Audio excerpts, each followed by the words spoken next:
about the big primary today at 8:35. Joining us on Good Day is government watchdog Matthew Falconer. Matthew, thanks for coming in today. And our financial expert, the Oracle of Orlando, Joe Bert. Joe, thanks for sticking around. We've been talking all morning long.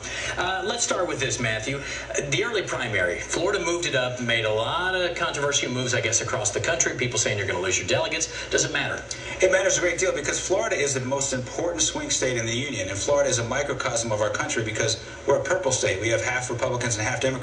So Florida is the most accurate indicator of what's going to happen in the general election. So I think it's a great move by Dean Cannon, and I commend him for that move. And also, it's obvious how important we are. We just set a record for primary ad spending in the state of Florida, and it's all right here along I-4. It's all going to come down to the economy when it gets to the general election too, right? Absolutely. You know, the economy is job number one, and I think that's why Mitt Romney is leading in the Florida polls, because he seems to be seen as a better candidate to help our economy get out of the rut that it's in. All right, Joe, you have been looking over the tax policies here of the candidates. What are your thoughts? Well, I think Gingrich has the most reform kind of tax policy. He's talking about a 15% flat tax or an optional tax, wants to reduce the corporate tax down to 12.5%, whereas Romney is just kind of trimming around the edges. He wants to eliminate taxes on dividends, capital gains, and interest for the most part, but pretty much keep the Bush tax stuff in place. So Gingrich has the most radical of the two. You know, we're junkies when it comes to politics.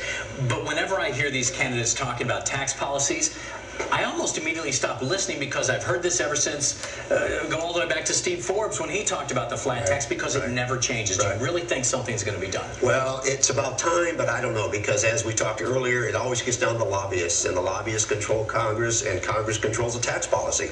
And unless we can change that system, John, it's going to be with us for a long time. A lot of the primary, or a lot of the general election this fall is going to be dependent upon other issues on the ballot and who gets out, too. You say there's some other big economic issues that we all need to be looking out for later. Sure. In Orange County, we have referendum number 2, which is a corporate tax incentive. And, you know, there's a lot of people that are opposed to number 2, which include the Tea Party, the Occupy people, the Orange County Democratic Party, because government shouldn't be picking winners and losers, and corporate welfare tends to corrupt our political system. So if you live in Orange County, look at referendum 2 and consider voting no. So which side do you think is it going to pull out? Is it going to be more Tea Partiers? Is it going to be more Occupiers? Is it going to be the middle class? Well, you know, the way the ballot language is written, I think it might pass only because people think that they might get a tax break. But the tax break is only for certain industries, like clean tech industries, like Solyndra and things like that.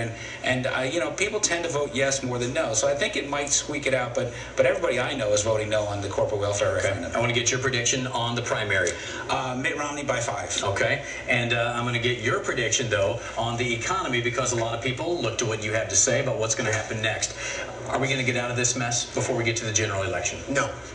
We got a long slog to go, and it could have a hiccup depending on what goes on in Europe. The good news is the markets, at least so far this year, are reacting positively, but it's going to be a long slog to get back to where we go, and it won't happen until we get the housing situation turned around. That is the whole key to our entire economy. It is nice to look at the 401k and it not be a 201k. So far, so good. All right, Joe, good to see you. Right, appreciate your time. Thank you, Matthew, Joe. thanks, sir. Do appreciate it. Much more election news coming up right here on Good Day. Amy, over to you.